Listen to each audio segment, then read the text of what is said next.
আসসালামু আলাইকুম। আমি আল আমিন স্যার। আমি আজকে ন্যারেশনের ইম্পারেটিভ সেন্টেন্সটি ক্লাস নেব। এর পূর্বে ন্যারেশনের পার্ট 1, পার্ট 2, পার্ট 3, পার্ট 4 ক্লাসগুলো নিয়েছি। আজকে পার্ট 5-এ ইম্পারেটিভ সেন্টেন্সের ন্যারেশনের ক্লাসটি নেব আমি। তাহলে দেখা যাক কী করা যায়। তাহলে প্রথমে বলেছি আমি ইম্পারেটিভ সেন্টেন্স। দেখেন যে ইম্পারেটিভ সেন্টেন্স ইনভার্টেড কমা উঠে গিয়ে মাঝে একটি টু বসবে। আমরা আগেই জানি যে ইম্পারেটিভ সেন্টেন্স কাকে বলে। ইম্পারেটিভ সেন্টেন্সটা হচ্ছে ভার্ব দিয়ে শুরু হবে। এখানে সাবজেক্ট হিসেবে সেকেন্ড পারসন উজ্জ থাকে, এটা আমরা সবাই জানি। তাই ভার্ব দিয়ে যে সেন্টেন্সটি শুরু হবে সেটি দেখে আপনি বুঝবেন এই সেন্টেন্সটি ইম্পারেটিভ সেন্টেন্সে রয়েছে। তাহলে ইম্পারেটিভ সেন্টেন্সে ন্যারেশন করার সময় ইনভার্টেড কমা উঠে গিয়ে মাঝে একটি টু বসবে। কি বসবে? টু বসবে।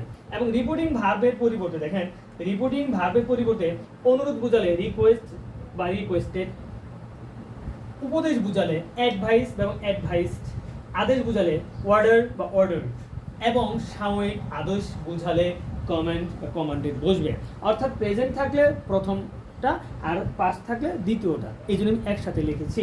এখন দেখেন আমি একটা এক্সাম্পল, এই দুটি উদাহরণের মাধ্যমে আমি একটি এক্সাম বুঝিয়ে দেওয়ার চেষ্টা করবো ক্লিয়ার করে। যে দেখেন, ফাদার সেড টু মি, পিতা আমাকে বলছে সুইম কেয়ারফুলি। এখন দেখেন ফাদার বলছে সুইম কেয়ারফুলি, তার মানে কি পিতা কি করছে?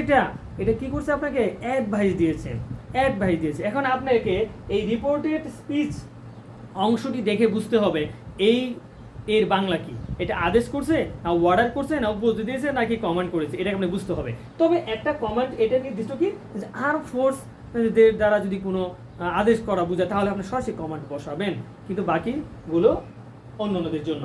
যেমন দেখেন এখানে, তাহলে সুইম কেয়ারফুলি, অবশ্যই এখানে কি করছে?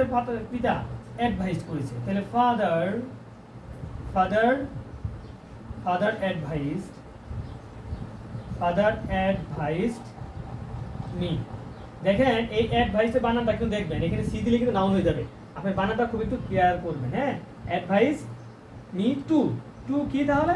Swim, to swim carefully, to swim carefully, to swim carefully. এখন দেখেন দ্বিতীয়টা বলছে যে the teacher said to the students, শিক্ষক স্টুডেন্টকে বলল ক্লোজ ইওর বুক। তাহলে দেখেন টিচার বলতেছে ক্লোজ ইওর বুক, তার মানে কি? ক্লোজ মানে কি? বন্ধ করতে বলছে। তার এটা কি করেছে? এটা অবশ্যই কি করেছে? অর্ডার করেছে না? হ্যাঁ, অবশ্যই অর্ডার করেছে। তাহলে বলবেন the teacher order or order কাকে করেছে? দ্য স্টুডেন্টদেরকে করেছে, স্টুডেন্টস। তাহলে টু টু টু কি? Close, close c l o s e, close. And your, ইওরটা দেখেন সেকেন্ড পারসন, তার মানে কি অবজেক্ট অনুসারে প্রতিদিন করতে হবে না? এই অবজেক্ট কি? স্টুডেন্ট, তার মানে কি স্টুডেন্ট যখন আছে তখন কাদের কি করছে? তাহলে এখানে কিন্তু স্টুডেন্ট আছে। তাহলে স্টুডেন্ট আপনার আছে কি? এই ইওর আছে। তাহলে ইওর পরিবর্তন করতে হবে কাদের? আছে স্টুডেন্টস, স্টুডেন্টস। তাহলে এখানে স্টুডেন্ট কাদের? দেয়ার, এর সাথে কি হবে? টি এইচ আই আর, দেয়ার বুক, দেয়ার বুক। দেখেন এখানে বিষয়টা যে ইওর, তার মানে কি অবজেক্ট কি? থার্ড পারসন, অনেকগুলো স্টুডেন্ট, তার মানে কি ইওরটা কি হয়ে যাবে? দেয়ার হয়ে যাবে। তাহলে দ্য টিচার অর্ডারড দ্য স্টুডেন্টস, স্টুডেন্টদেরকে অর্ডার করেছে টু ক্লোজ দেয়ার বুক, তাদের বই বন্ধ করার জন্য। দেখেন টু এর পরে কখনো ভার্ব চেঞ্জ হয় না, এটা তো আপনারা আগেও জানেন। টু এর পরে কখনো ভার্ব চেঞ্জ হয় না, যদি আমরা নিয়মগুলো পড়েছি যে টেন্স পরিবর্তন আমরা দেখেছি, কিন্তু দেখেন টু এর পরে কখনোই ভার্ব এটা চেঞ্জ হবে না।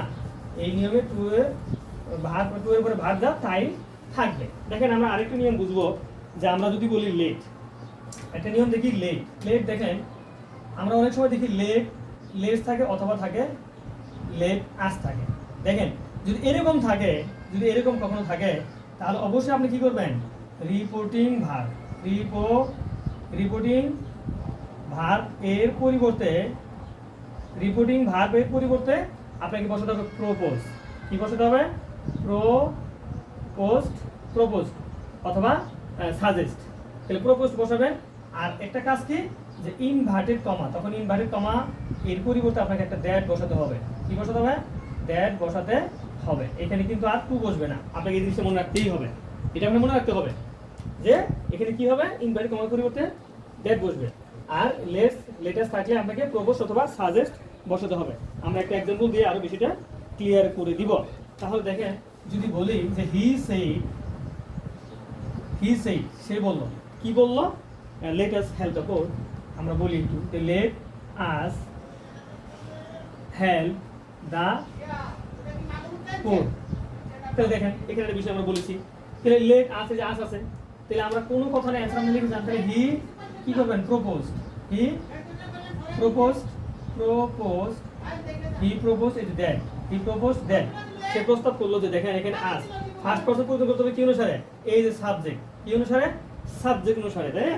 তাহলে দেখেন এখানে আছে আপনার ফার্স্ট পারসন আছে, এখানে লেট আস মানে আমরা আছি, এখন এখানে আছে কারা, যে এখানে হি আছে, তাহলে হিটা আপনি এখানে কি করবেন, যে এখানে আসটা যদি আমরা পরিবর্তন করতে যাই তাহলে এখানে এই সাবজেক্ট কি পরিবর্তন করা যাচ্ছে, কিন্তু এটা আপনাকে লেট আস মানে কি এখানে আমরা আছি, তাহলে লেট আস যদি থাকে তাহলে হি প্রপোজ দ্যাট, সে প্রস্তাব করলো, কি প্রস্তাব করলো, যে এখানে এই হিও কিন্তু আমাদের মাঝে আছে, আজকে আমার আছে না, তাহলে এখানে উই দিবেন, কি দিবেন উই, তাহলে উই উই এখানে দেখেন আরেকটা বিষয় বলা দরকার ছিল যে লেট থাকলে সাবজেক্টের উপর অবশ্যই একটা কি আসবে, অবশ্যই একটা আপনাকে শুড বসাতে হবে, কি বসাতে হবে, শুড বসাতে হবে, এটা আপনাকে মনে রাখতে হবে। তাহলে এখানে উই শুড কি করবেন, উই শুড হেল্প, আর মডেলের পরে ভাগ কখনো চেঞ্জ হয় না, we should help the poor, এটা আপনাকে মনে রাখতে হবে। তাহলে he said let us help the poor, তাহলে অ্যান্সার কি হলো, হি propose that we should help the poor, we should help the poor. এখানে দেখেন লেটের আরেকটা রুলস আছে, আমি আরেকটা আলোচনা করবো লেট দিয়ে, যেখানে তাহলে মনে রাখবেন এটা কি লেট আস থাকলে আপনাকে প্রপোজ অথবা সাজেস্ট ব্যবহার করতে হবে, এবং ইনভার্টেড কমার পরে একটা দ্যাট বসবে, আর সাবজেক্টের পরে একটা শুড বসাতে হবে, এটা আপনাকে মনে রাখতে হবে। লেটের আরেকটা কাজ দেখেন, যদি লেটের পরে যদি থাকে মি, তারপরে আপনার দেন, তারপরে আপনার হিম থাকে, এরকম এগুলো যদি পার্সন থাকে তখন কি করবেন আপনি, তখন আপনাকে এই ইনভার্টেড কমার পরিবর্তে কিন্তু একটা দ্যাট আপনাকে বসতেই হবে, দ্যাট বসবেন, কোনো সমস্যা নেই।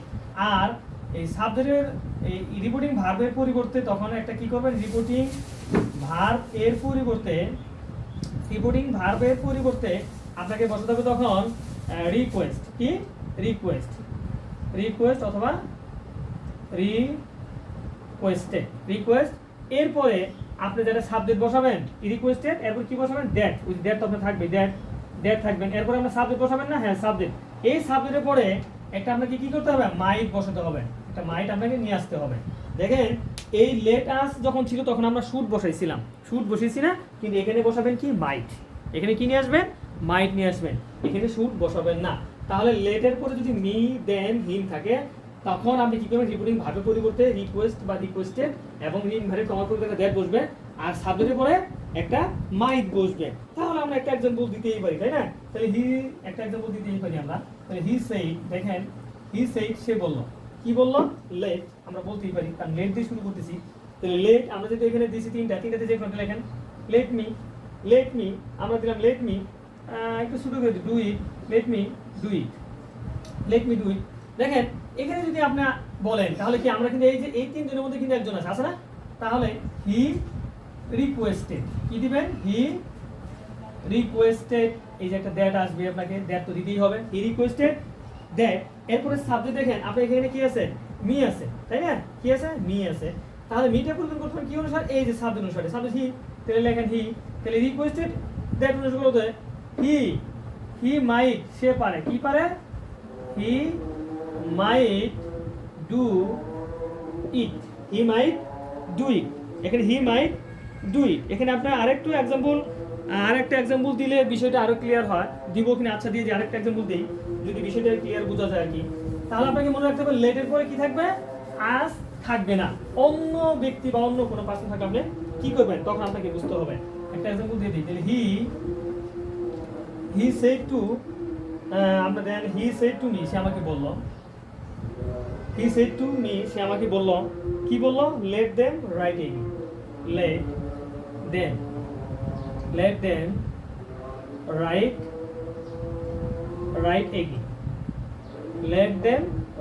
এগেইন, দেখেন এখানে লিখেছি, তাহলে এখানে যে দেম আছে তার মানে কি বুঝতেই পারতেছেন, তাহলে হি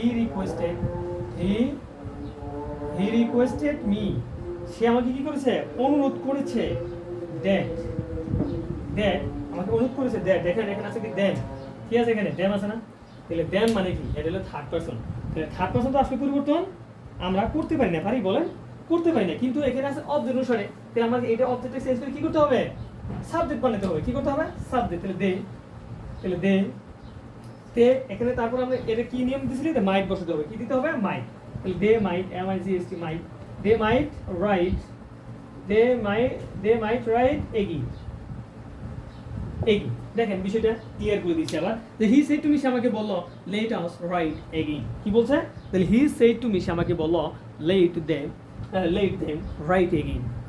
এখানে দেম, এই যে দেম দিয়েছি, তার মানে তাহলে হি রিকোয়েস্টেড মি, সে আমাকে অনুরোধ করলো। দ্যাট এই যে রিপোর্টিং ভার্ব দ্যাট যে এই সাবজেক্ট ইন অবজেক্ট আকার আছে, দে লেট দেম, কিন্তু এখানে আমার সাবজেক্ট নিয়ে আসতে হবে। তাহলে এই দেমের অবজেক্ট কি, কারণ থার্ড পারসন তো কোনো হয় না, কিন্তু আমাকে সাবজেক্ট তো নিয়ে আসতে হবে। তাহলে দেমের সাবজেক্ট কি, দে। তাহলে দে একটা মাইট আসবে, তাহলে দে মাইট রাইট এগিন, দে মাইট রাইট এগিন। এই হলো আমার ইম্পারেটিভ সেন্টেন্সের আলোচনা। আশা করি সবাই বুঝতে পারছেন, আমি যতটুকু সম্ভব বোঝানোর চেষ্টা করেছি। যদি এইটুকু কেউ ভালোভাবে মনোযোগ সহকারে দেখেন, তবে অবশ্যই এই ন্যারেশন ইম্পারেটিভ সেন্টেন্স আর কোনো ভুল হবে না। অবশ্যই সবাই ভিডিওটি দেখবেন এবং সবাই বোঝার চেষ্টা করবেন। এই বলে আমার এই ক্লাস আজকে আমি এখানে শেষ করছি। সবার সুস্বাস্থ্য কামনা করে আমি আজকে এখানে বিদায় নিচ্ছি। আল্লাহ হাফেজ, আসসালামু আলাইকুম।